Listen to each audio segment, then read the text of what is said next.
ऐसा लड़का अगर आपके घर में पैदा हो गया है तो आपकी परेशानी नहीं है, वो हवा में जो फैला हुआ है ना कि क्रोमोसोम्स बढ़ गया, स्त्री वाला तो स्त्रीण गुण आ गए, क्रोमोसोम बढ़ गया लड़के वाला तो लड़का वाला, ये सब मतलब बीमारियां हैं, समझे ना।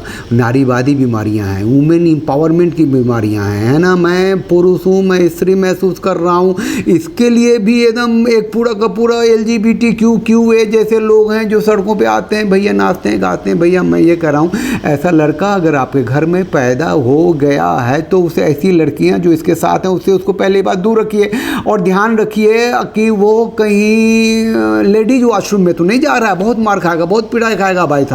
ये बीमार हैं और जहां हो सकते इलाज कराइए। और इलाज करने का 1-2 तरीका है कि सुबह 2-4 झांपर कानपट्टी में और दोपहर को पिछवाड़े में 2-4 डंडे, रात को सोने से पहले ना उसकी चंपी हो जानी चाहिए ठीक से।